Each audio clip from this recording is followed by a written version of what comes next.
Hello नमस्कार दोस्तों। आइए आज हम स्टार्ट करते हैं वेदों की पूरी जानकारी एक ही वीडियो में दी जा रही है। मैं आशा करता हूं कि आपको बहुत अच्छे लगेंगे। आइए चलिए स्टार्ट करते हैं। बहुत ही इम्पोर्टेंट है, जो वेदों से संबंधित कहीं ना कहीं किसी न किसी एग्ज़ाम में पूछे जाते हैं। तो आइए चलिए स्टार्ट करते हैं। और देखने से पहले आप चैनल को लाइक करें, सब्सक्राइब करें और कमेंट करके ज़रूर बताएं। तो आइए चलिए स्टार्ट करते हैं। देखिए, आप लोग जानते हैं कि हमारे वेद कितने हैं। जैसा कि आप जानते हैं कि वेदों की संख्या कितनी है, 4 वेद हैं और चारों वेदों को हम बहुत ही विस्तृत रूप से पढ़ेंगे और समझेंगे। देखिए, पहले वेद है हमारा ऋग्वेद और यजुर्वेद, सामवेद और अथर्ववेद। ये 4 वेद हैं और चारों वेदों को हम क्रम से पढ़ेंगे बारी बारी से। तो आइए चलिए स्टार्ट करते हैं। हम पहला वेद स्टार्ट करते हैं ऋग्वेद।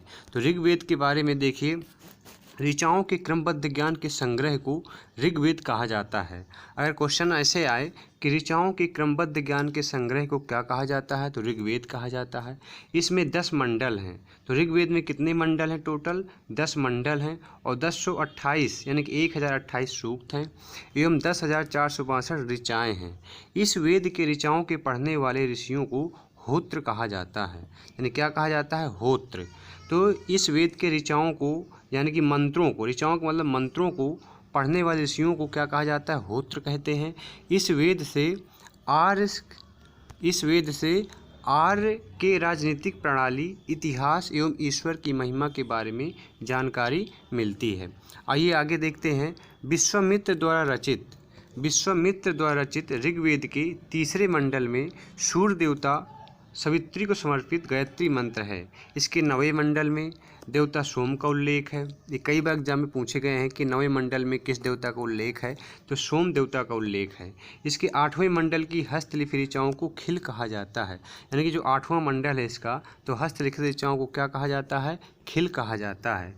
ऋग्वेद में इंद्र के लिए 250 तथा अग्नि के लिए 200 ऋचाओं की रचना की गई है। यानी ऋग्वेद में जो है इंद्र के लिए 250 मंत्रों की और 200 ऋचाओं की। ऋचाओं का मतलब मंत्र ही है, आप कंफ्यूज नहीं होना। अगर हम ऋचाएँ बोलें या मंत्र बोलें एक ही है। तो ऋग्वेद में इंद्र के लिए 250 ऋचाओं की और अग्नि के लिए 200 ऋचाओं की रचना की गई है। तो क्वेश्चन पूछा गया है कि ऋग्वेद में इंद्र के लिए कितने ऋचाओं की रचना की गई है और अग्नि के लिए कितनी की गई है, तो आपको ध्यान रखना है। तो इंद्र के लिए 250 और अग्नि के लिए 200।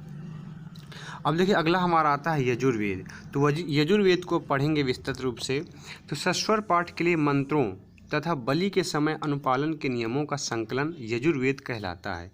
इसके पाठकर्ता को क्या कहते हैं? अथर्व। कई बार एग्जाम में पूछा गया है कि यजुर्वेद का जो पाठकर्ता है उसे क्या कहते हैं, तो अथर्व कहते हैं। तो यजुर्वेद में देखिए, यज्ञों के नियमों एवं विधि का विधान, इसमें क्या किया गया है कि इसमें यज्ञ के नियमों विधि का विधानों का संकलन मिलता है। तो क्वेश्चन अगर आ जाए कि ऐसा कौन सा वेद है जिसमें यज्ञों के नियमों का उल्लेख किया गया है, तो यजुर्वेद है। बहुत ही इंपॉर्टेंट है, एग्जाम में पूछा गया है क्वेश्चन। तो इसमें बलिदान विधि का भी वर्णन है। यज्ञों के नियमों का वर्णन तो है ही, और इसमें बलिदान विधि का भी वर्णन है। यह एक ऐसा वेद है जो गद्य पद्य दोनों में है। ये भी क्वेश्चन पूछा गया है कि ऐसा कौन सा वेद है जो गद्य और पद्य दोनों में है, तो कौन सा वेद है? यजुर्वेद। तो ये गद्य और पद्य दोनों में है। अब देखिए, हम आते हैं सामवेद के पास। तो सामवेद को आप बहुत अच्छे से जानते होंगे। सामवेद जो है, इसमें संगीत के बारे में बताया गया है। तो साम का शाब्दिक अर्थ होता है गान। साम का शाब्दिक अर्थ क्या होता है? गान।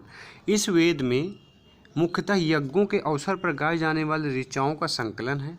इसके पाठकर्ता को उद्रात कहते हैं। क्या कहते हैं? उद्रात। यहाँ पर आधा है, उद्रात। पाठकर्ता को क्या कहते हैं? उद्रात कहते हैं। इसका संकलन ऋग्वेद पर ही आधारित है।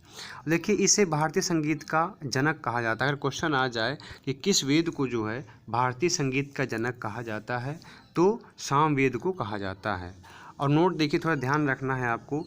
यजुर्वेद तथा सामवेद में किसी भी विशिष्ट ऐतिहासिक घटना का वर्णन नहीं मिलता है।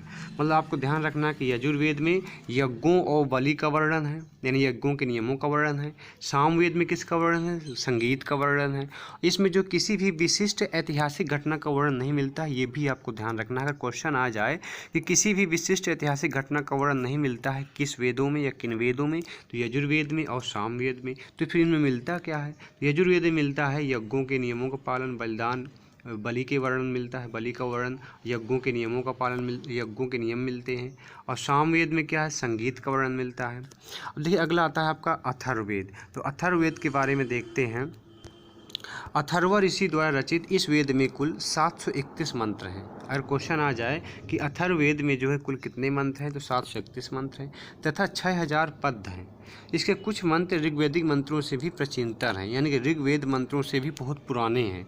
अथर्ववेद कन्याओं के जन्म की निंदा करता है। तो क्वेश्चन अगर आ जाए कि ऐसा कौन सा वेद है जो कन्याओं के जन्म की निंदा करता है, तो आपको बताना है अथर्ववेद है।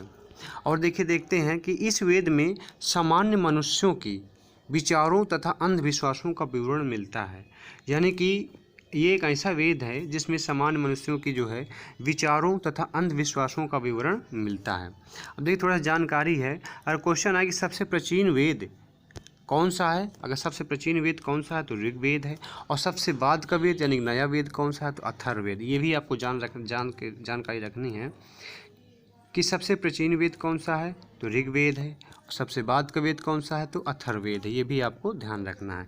अब देखिए वेदों को जो है भली भांति समझने के लिए 6 वेदांगों की रचना हुई है, यानी कि अगर आपको वेदों को अच्छे से समझना है तो आप इनकी समझ होनी चाहिए वेदांगों की। तो 6 वेदांग हैं। तो आपको अगर क्वेश्चन पूछा जाए कि वेदांग कितने हैं तो 6 हैं। वो कौन कौन से हैं तो आइए देखते हैं। देखिए पहला है आपका शिक्षा, दूसरा है ज्योतिष, तीसरा है कल्प, चौथा है व्याकरण, पांचवा है निरुक्त, छठवां है छंद। तो इतने आपके 6 वेदांग हैं, शिक्षा, ज्योतिष, कल्प, व्याकरण, निरुक्त और छंद। ये 6 वेदांग हैं, और वेदों को पढ़ने के लिए भली भांति समझने के लिए आपको वेदांगों की समझ होनी चाहिए। तो आप ये भी ध्यान रखना कि वेदांग कितने हैं 6, और वेद कितने हैं 4। वो वेदांग कौन कौन से हैं तो शिक्षा हो गया, ज्योतिष हो गया, कल्प हो गया, व्याकरण हो गया, निरुक्त हो गया, छंद हो गया। और देखिए एक ये भी आपको ध्यान रखना है कि मत्स्य पुराण यानी पुराण कितने हैं, और सबसे पुराना पुराण कौन सा है तो मत्स्य पुराण जो है सबसे पुराना, प्राचीन एवं प्रामाणिक पुराण है। तो आपको ध्यान रखना है टोटल कितने पुराण हैं, 18 पुराण हैं। जय हिंद दोस्तों। आपको ऐसे वीडियो देखने के लिए हमारे चैनल स्टडी मेक्स फ्यूचर को लाइक करें, सब्सक्राइब करें, और कमेंट करके ज़रूर बताएं कि आपको ये वीडियो कैसा लगा है। अगली बार हम और अच्छा प्रयास करेंगे। जय हिंद दोस्तों।